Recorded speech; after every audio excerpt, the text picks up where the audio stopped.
we are back. Um, so here we go. Everyone, it's my pleasure to welcome Ryan to the stage. Ryan is, once again, like I said, she is a software engineer over at Lyft. Ryan, how you doing?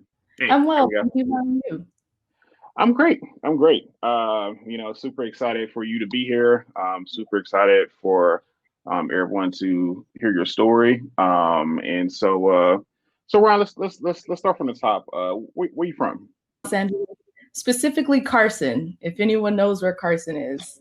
Nope. Yeah, I see we got some LA folks and stuff that was in here. Shout out to all the LA people. So Ryan, kind of starting at the top. So you was with the high school and everything in LA as well.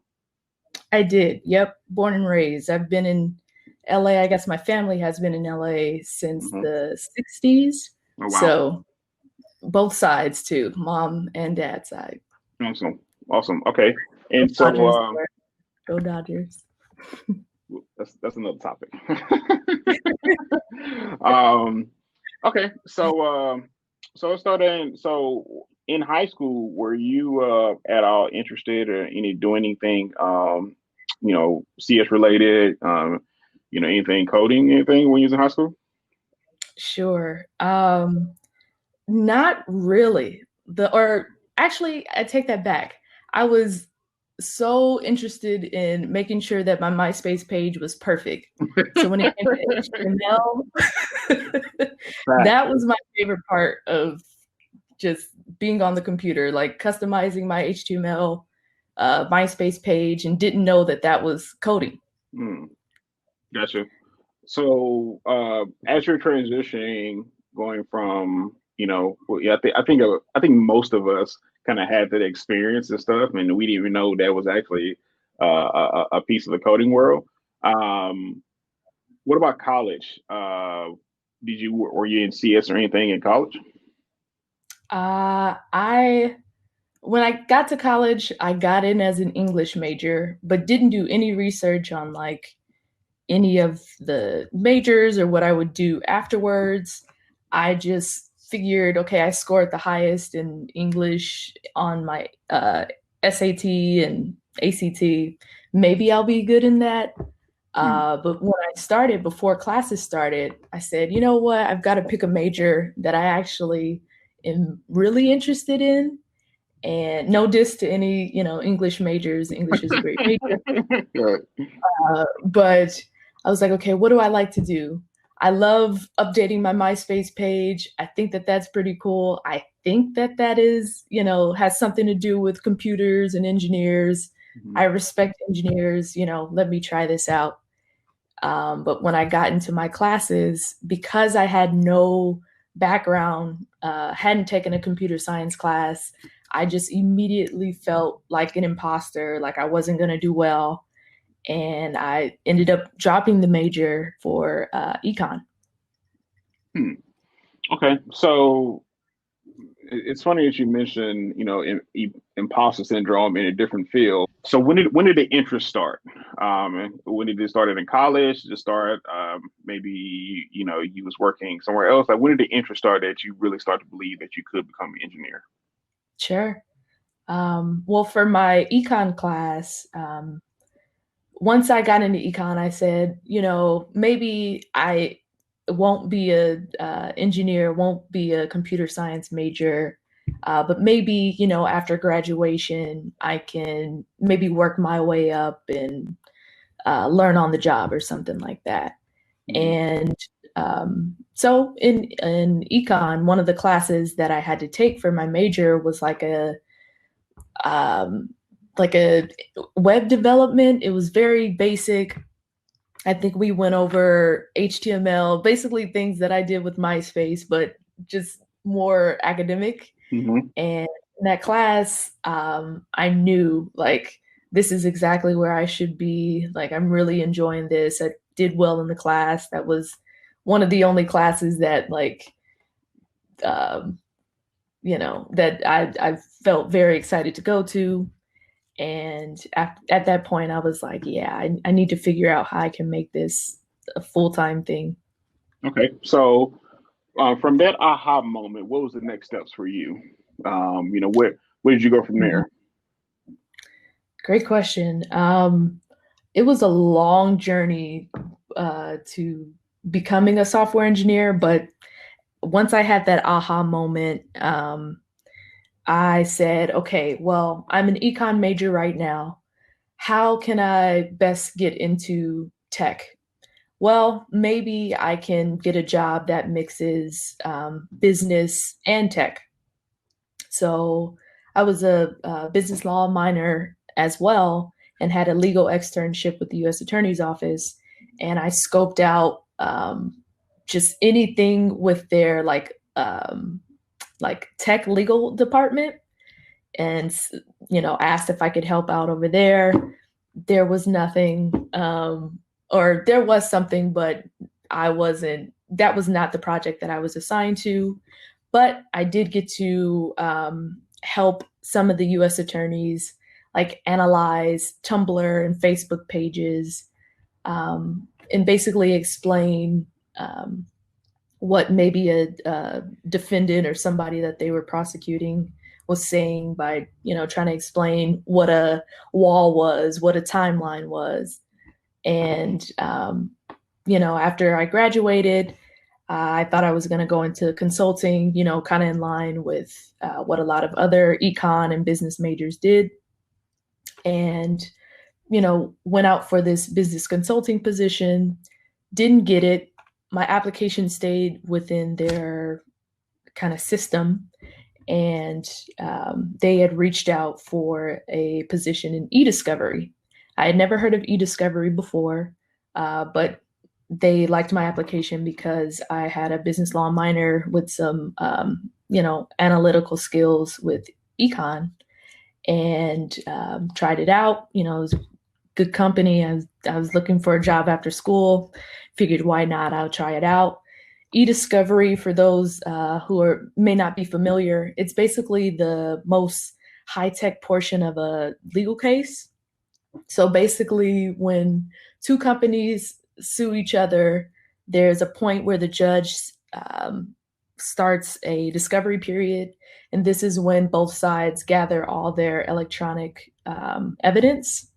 So basically, I was consulting clients on how best to harvest emails and different data, and kind of like forensic accounting, and doing that for some time in New York. Question. So, and we're going to come back to this, but I want to fast forward a little bit. That sounds very similar, just in principle, to data scientists. Why software engineer and not the data scientist role? Sure. So yeah, it was a lot of data harvesting, data collection.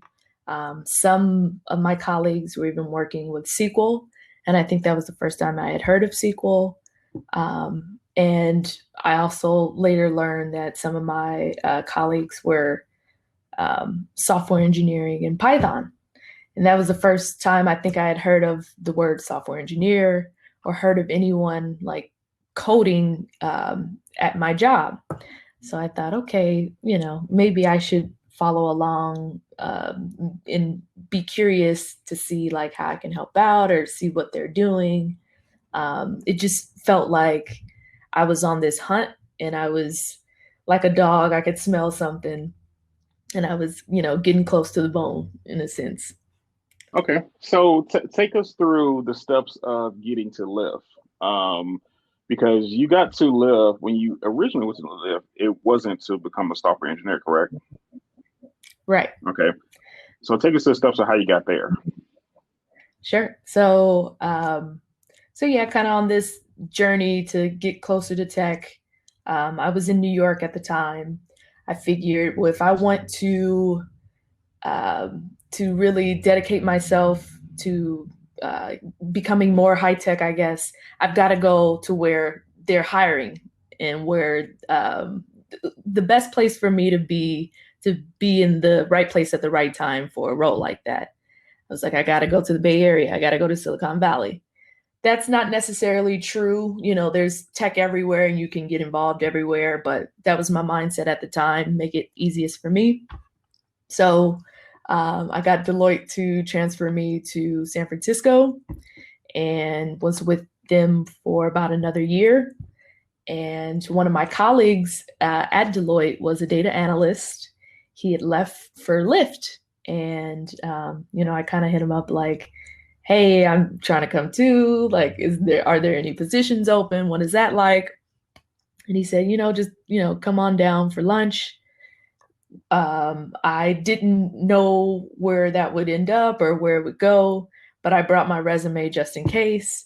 And I'm glad that I did, because after lunch, he introduced me to his team, and they interviewed me I think like an hour later.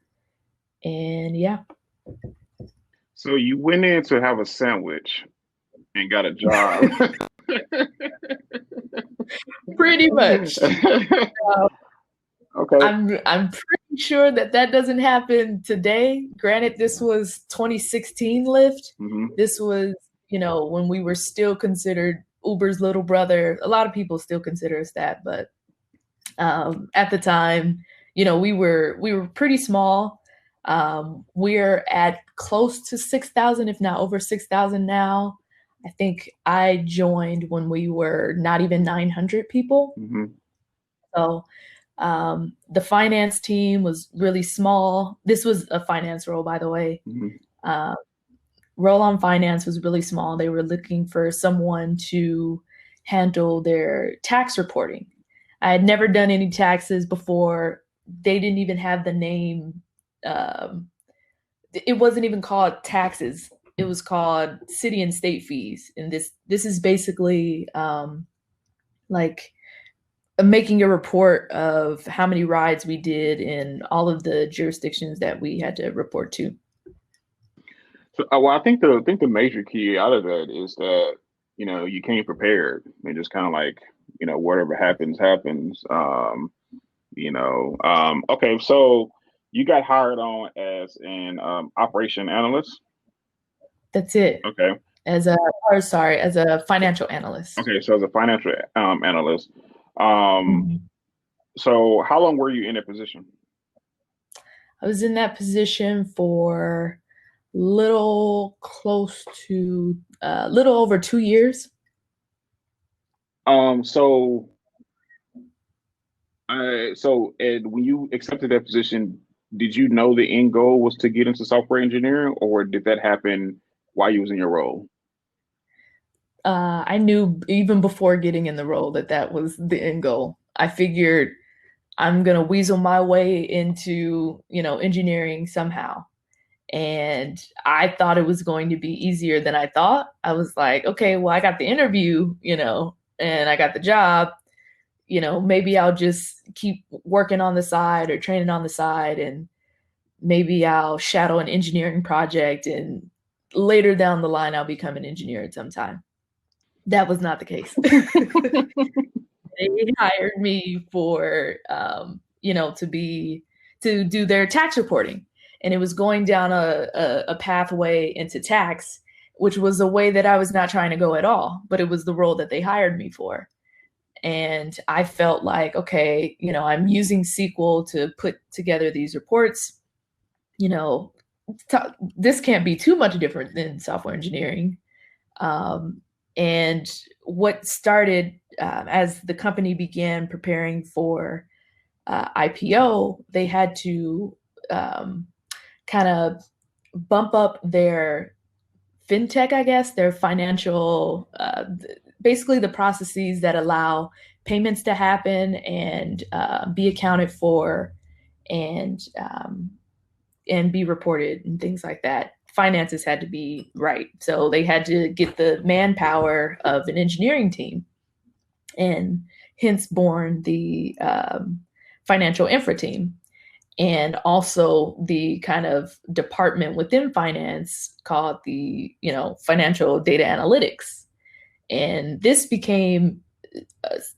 was interesting to me because it was, again, getting closer to engineering and would allow me to be a bit more technical and kind of build on the skills that I had with SQL. And, I was really gunning for that position. I had asked to be promoted to that side so many times, and really worked for it. It didn't come until about the 1.5 year mark. Like, granted, looking back, 1.5 years is not a long time, Mm-hmm. but when I was in it fresh out of college, it felt like forever. Right. So, question: what kept the interest there? Because I would make the argument that I would say it's easier for individuals to kind of become stagnant and become comfortable in their position, and not possibly kind of like shooting for the next step. So, what kind of kept you going as you knew what your end goal was? Mhm.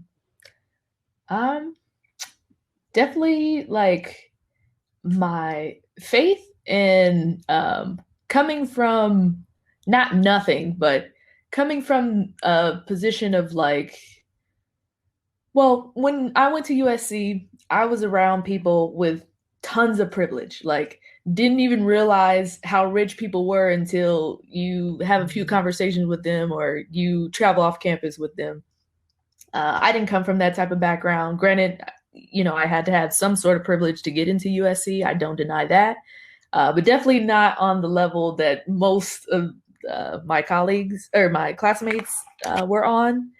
And I just told myself, well, if I was able to graduate, if I was able to come from, a school in Watts to USC to getting into Deloitte, um, I knew that, hard work was going to get me there. And that's what kept me going and kept me focused.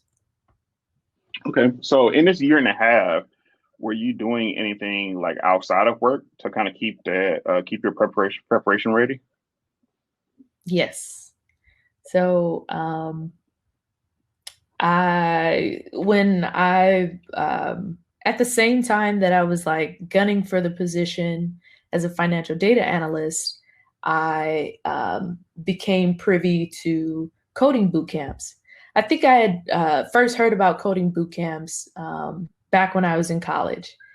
And I figured, I think I saw, I don't even know where that video is today, but it was a video of these guys who had moved to San Francisco. They were all living in the same place in bunk beds. And they said that they, had quit their jobs and were coding day to day. And I thought, man, that'd be awesome. But I had a crap ton of loans. I think I graduated with like $200 to my name or something like that. And that seemed like, I can't even imagine that happening. And then, once you get one job and another, I put the coding bootcamp thoughts in the back of my mind. But, as I got into the financial data analyst position, I thought, okay, well, maybe I can start thinking about coding bootcamp or preparing more on that end, because it's not looking like I'm going to be transferring internally as a software engineer anytime soon. I need something that is going to really solidify to other people and myself, but really to other people to give me this shot. So yeah, I heard about once I thought, okay, maybe boot camps will be in my future, I went to Udacity and I started looking up, any free coding classes. I got to a position though where I was like, where do I start? What do I learn? There's a million languages. I was like, okay, well, let me start doing research on boot camps and what they require. Came across, did research on all of Coding Dojo, Hackbright, Hack Reactor, App Academy. I know these like the back of my hand because I was just trying to map out costs and what it took to get in there, blah, blah, blah. Did Hack Reactor's prep course. And through that, they recommended that I, learn, or not recommended, they required that I knew a bit of JavaScript. So I did their intro course and JavaScript on the side, but that was really hard to maintain. during, pre-IPO Lyft? So I think they're interesting. I think Ryan. I took a similar journey where I went to work at Uber corporate back in Atlanta, and I went to work on the support team with the mindset that I was going to transition, into engineering and stuff from there. And that didn't happen, and ended up departing and went to a boot camp myself.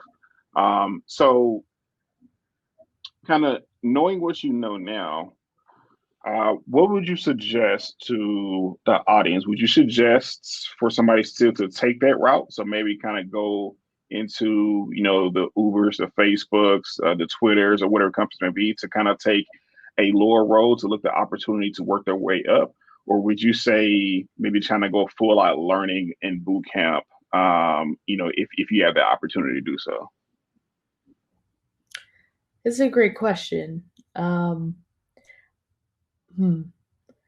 think I'm grateful that I was at Lyft before boot camp, because it gave me the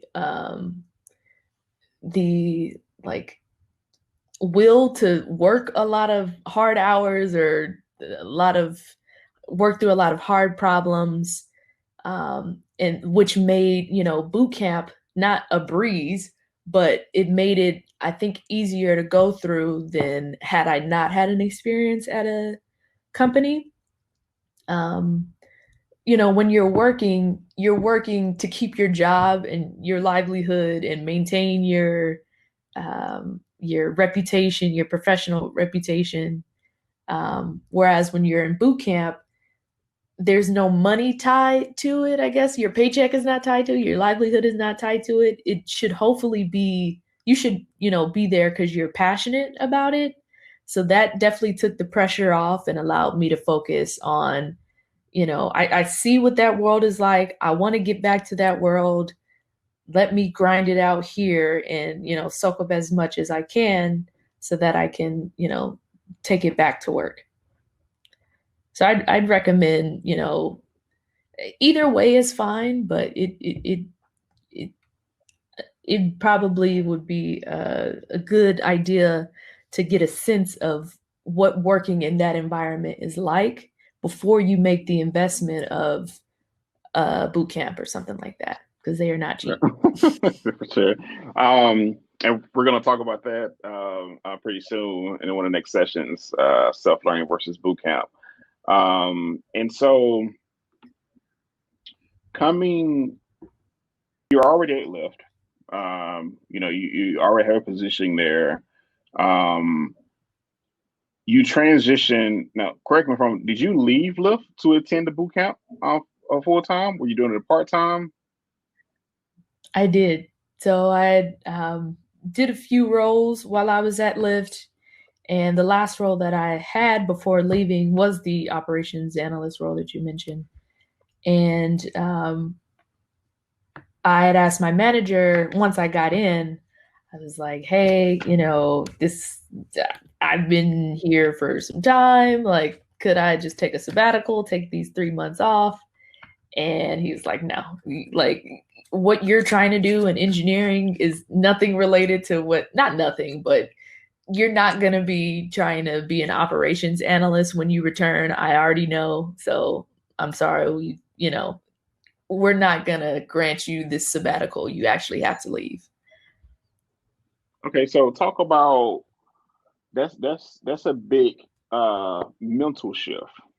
Talk about what were you doing mentally when you've just essentially been told, in a way, if you want to scale up, you have to leave. You have to quit your job. How was that challenge? Talk about mentally what was going through your head as you decided to make this decision. I thought about a lot. Like, I fought with the idea to go to boot camp literally for years. Like, I had mentors tell me, no, you shouldn't do that. You're on a good path with finance and operations, go to where you'll be hired. I even had people tell me, you're a Black woman. They're not looking to hire people like you. They're looking to hire people who may have been coding for all their lives. And looking back on it, all of that advice was coming from people who weren't software engineers, who weren't, in tech, period. And were just speaking from their perspective. The people in tech that I was speaking to were like, yes, you can do it. But, I was thinking, like, I wasn't sure of how I was going to do it at that time. And when I thought of, okay, well, I have to leave to get my skills up, it was scary because this was before Lyft went public, and I knew that my shares would stop vesting. I knew that I would not be paid for at least 3 months, and all the time after I graduated. But I still had this passion inside of me, and I had looked to people that I kind of looked up to who didn't necessarily follow their passions and were not excited about their jobs, but maybe were further down in line in their careers, and it would be hard to make a shift. I figured I don't want to get to that point where I'm regretting not taking this leap. So considering all that I was leaving behind, it still wasn't as big as this goal or this dream that I had, and I knew I've got to go.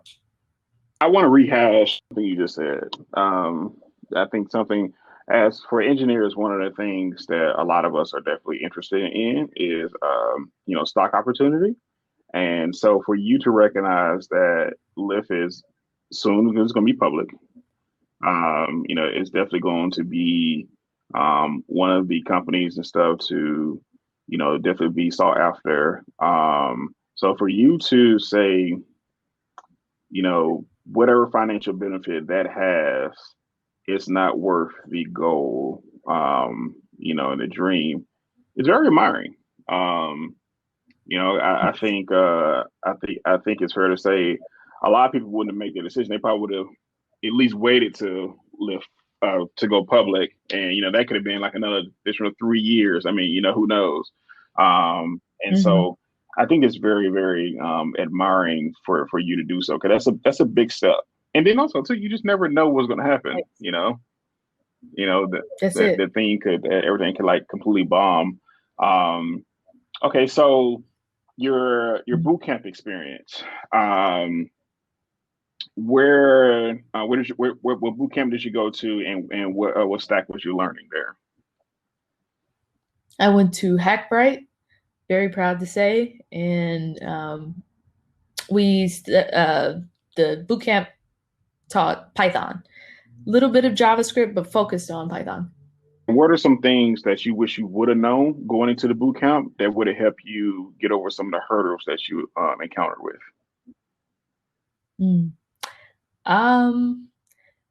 I wish I would have known that the focus is not on making the biggest and best demo project. The focus is on learning. I think it's easy to get caught up in competition, because especially when it's a demo to companies that come to the demo night looking to recruit people. I think it's easy for you to get into this place where you're competing with your cohort mates, and that's not the goal. The goal is to learn why things are working the way that they're working in your whatever you've built. So I think I would have put more focused on what a resource is, what a service is, how the internet works, why things are working the way they are. So doing this during your time at the boot camp, how many hours would you think you was putting in, and learning and building projects, and going through the process? Classes were 10 to 5 or 6, so like a typical work day. And then I'd say I was working on my project or whatever homework they had assigned for about 3 hours after. So it was not too much different from what my work schedule was at Lyft. So it wasn't anything that I had to become used to or had a hard transition in getting used to. Gotcha. What was hard to get used to was cooking for myself. And now everyone's doing it, and I feel like, you know, I did this through boot camp, so I got my cooking learning there. What year is this as you're going through the boot camp? Boot camp was 2019, top of 2019. Okay, so 2019. Because I was thinking, I couldn't put it in a picture in my head because I'm like thinking like it'd be even more struggle if this is like pre Uber Eats and like it's so easy just to hit that button. Yeah, but yeah, but you also have to keep in mind I was trying to save money too, because I was like, I don't know how long I'm gonna go without a paycheck, so okay, can't do Uber all the time. So you're in the boot camp. You know, you're learning Python, doing a little bit of JavaScript, building projects. You know, as you're getting to the end of the road, how did you make your way back to Lyft? You said you went through their process, and were you interested in any other companies? That's right. So I had like timed out when they not timed out. Yeah, I did. I kind of timed out like when they were recruiting for this apprenticeship program, because that was like my top. I knew that I wanted to come back to Lyft because I had, you know, already built connections there. I knew the business. I figured it would, you know, be the best place for me to transition to, because I knew that the transition was probably going to be difficult. I was like, well, let me at least pick a place that I know how the business functions, and I can just focus on, you know, kind of my work and not worry about making connections and things like that. So I timed out when they were going to start recruiting. I joined, or my boot camp started in January. It ended in March. They started recruiting for this program in April, and they interviewed in June. So yeah. Cool. So what was the gap? Give me the whole gap. Give me what, if you remember, the time you left into the time you came back to Lyft. Mm-hmm. So in that gap, I utilized my resources. I think there were about 32 women in my cohort. Hackbright is a all-female coding boot camp, by the way. The other 32 women we were all looking for jobs at the same time. And I was like, let me schedule interviews, like practice interviews with each of them, schedule that every day. This will keep me productive, keep me trying out these different problems, get me practicing speaking and coding at the same time. And I'm helping out I'm helping out my classmate at the same time. So I would do those every day. I kind of mapped, I think I like put a target of how many companies I would apply to. I tried to make like in-person networking events. And, you know, it sucks that we can't do that right now, but thankfully a lot of companies have pivoted to have like online networking opportunities. And those are the things that I took advantage of and did during the break. Awesome. Okay, so wrapping up here, and then we're going to open up for Q&A. Guys, feel free to drop your questions in. There's some people who already have some questions there. So wrapping up, give the advice to the individual who's listening, who is at their day one. They're figuring out what process they can get to, what steps they can take. There it is, the next steps. You can take, pun intended. The next steps they can take to possibly put them on the track to get to the Lyfts, you know, to the Ubers, to the Facebooks, to the Googles. So give somebody, from your perspective, the next steps that an individual can take. Sure. Definitely practice. If not every day, as close to every day as you can, whether that be on the phone, whether that be, doing practice problems. Um, Make connections. There's nothing that rings louder than like a internal referral, someone who can speak to your accomplishments. And if you don't have that, go and make that. Scope out people. Thankfully, tech. There are a lot of virtual opportunities and virtual things that we can take advantage of. So if you're, not great with meeting someone in person, schedule some time over Google Hangouts or Zoom to speak to people. You've got LinkedIn, you've got, even GitHub. I don't think that I've reached out to any engineer and they've told me, no, I don't want to speak to you, or no, I'm not going to, share my time. Most people are more than happy to break bread, share coffee, or tell them about themselves or what they do. And yeah, that would be my advice. And plan out, if there are companies that you're specifically targeting, or certain opportunities that you're specifically targeting, know when the application process is so that you're prepared and you have your application in first. Awesome. Okay, so we're gonna open up for a Q&A. We got some questions already rolling in here. I see Jay Dice was the first question. Jay, if you can elaborate on that question a little bit, please, and then we'll come back to yours. The first question is from Rod. Rod's question says, before you went to the boot camp, did you do any self-learning? Mm-hmm. I did, but my boot camp didn't require it, and many of my other classmates hadn't done anything else. So check specifically with your boot camp what they require. The prep that I did before was the me trying to get into Hack Reactor. All of the JavaScript prep that I did helped me learn Python a little better. It's true what they tell you. Once you learn one language, it's generally easier to learn the next. Awesome. Okay. Next question is from Press. Said, how prepared did you feel to enter the workforce after you left the boot camp?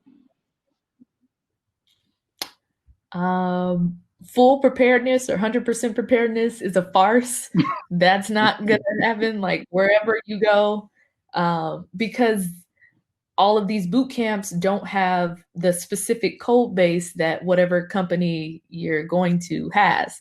There are certain dev tools, that you're not going to get practice with at boot camp, that you can't get practice with unless you're, on site. So I was nervous and went into it, but thankfully the program that I had joined was ready for that. And that's another piece of advice I will give. Make sure that whatever company you're going to, is understanding that you'll need, some help as a bootcamp grad or someone who's new in this. Don't go somewhere where they don't have the infrastructure or the people in place to support you. Awesome. Great. Next question is from Elena. Elena says, did you study any algorithms and what resources did you use if you did? I used, looking right here on my dashboard, Code Wars. I really liked Code Wars. I know a lot of people do like Leak Code or any of those, even Advent of Code. All of those are great. I specifically liked Code Wars, just anywhere where you can get some practice coding. Awesome. Excuse me for pronouncing the last name wrong, Mr. Raymond. Next question from Mr. Raymond. Would you recommend looking and applying for apprenticeship/internships programs or junior associate developer programs for fresh boot camp grads? Apply for all of them, any and everything. Yeah, period. That way. Okay. Next question is from DeAndre, my man. He says, how did the Lyft interview process go? I really enjoyed the Lyft interview process. And much of that credit is to, if not all of that credit is to Anthony Velasquez. You guys can look him up. He's now at Lightstep, I believe. And he was the one who introduced the apprenticeship program. He is very anti the typical interview process where you've got this algorithm that you do on this board. The person, may or may not even be fully invested. He knew that, when you're working, he tried to model it as close to what working will be like, which is you've got this existing code base. How can you add to it? So he created like a mini service, and there were 2 front end portions and 2 back end, and you're working with an interviewer engineer, and they're asking you questions. You just have like a prompt of things that you need to add to it, and they were mainly looking for how do you answer questions, how do you take advice, what your general approach to a problem is, not necessarily can you figure this out. That's great. Okay. Next question is from Anne. She mentioned, so how long after the bootcamp experience did you land your job? I got my job in June. I graduated in March, applied in April, and interviewed in May, and the start date was in June. And much of that was because I had planned it out, and that's something you definitely want to consider. I know there are different hot recruiting times, I guess. Let's say if you're graduating around the time of Christmas or the holidays, there may be less just because a lot of people are going on vacations. It may be hard to hire, and hiring is slowing down. So think of when there are hot recruiting times. Awesome. Okay. Next question is from, excuse me if I pronounce this wrong, Yobi. So what are the benefits of being in a bootcamp program? I'd say the benefits are before I got in, even being in a tech environment and getting a lot of advice from everyone, I didn't know what to study or how long to study it for, or if I was on the right track. I really appreciate my boot camp for laying out, these are the things that recruiters are looking for. Here are the resources you can go to. They gave me a starting point from a project and allowed me to work on a project that I could then, take after boot camp and dive into specific parts that were interesting to me or that recruiters would be asking for. Awesome. DeAndre, I'm gonna come back to your question since you already had one. Next question is from Mr. Zico. It says, when applying to software jobs or internships, how important is it to have all the requirements they ask for in terms of technical skills? Is there space to learn on the job? I really like this question. Mm-hmm. Yeah, there's definitely space because although I had Python, I didn't have much else than that. But yeah, so you definitely want to look for places that are excited to teach you. Awesome. I would also add to that. My first coding job I landed, and I know a few other people too has landed, is basically I had some knowledge, but I think the thing that I portrayed the most is I wanted it more than anybody.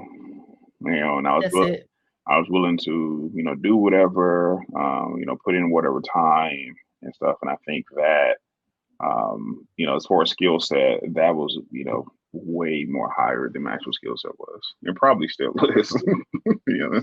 Yeah. One of the things that I was afraid of, or that I had, people tell me was, oh, they're looking for people who've been coding for forever. Mm-hmm. And that's not the case. They're looking for someone good enough. Can you do the job? We don't need you to be a, savant in coding. We just need you to fulfill the requirement. So, Let's see, like I'm gonna refer your question, and he's asking about machine learning. I'm gonna refer your question to tomorrow we have X. She's gonna actually talk about machine learning and AI. So I'm gonna refer your question to that talk. Next question is from Ivan. He says, what are some of the challenges you face today as a software engineer, and what is your approach to overcoming them? Great question. Some of the challenges I face today are getting through documentation, or basically taking documentation and coming up with something that's good enough to ship. So most companies are not great at keeping their documentation up to date, because it's sort of like cleaning. You've got to cook. It's not necessarily easy to cook and clean at the same time. A lot of people usually clean after, or if you're in a big org with a lot of things that you need to ship, you may never even get to that cleaning, and you may be on to the next thing that you've got to cook up. So I could say that is the hardest, but my advice for that is just leaning on the documentation that is there, or getting in touch with people that know the answer or can lead you to the answer. One thing that I use is Slack. So a lot of people, there are plenty of channels where people ask questions in, and each service has its own channel. Search for your question if your organization has something like Slack, to try and answer your question first, because the first thing that people are going to ask or kind of expect when you do reach out for help is, what steps did you go through already? What did you already try? And that will get people to want to help you out more. Okay, awesome. We got like a couple more minutes. Next question is from Carl. So, can either of you speak to finding good companies with good junior developer support? Question.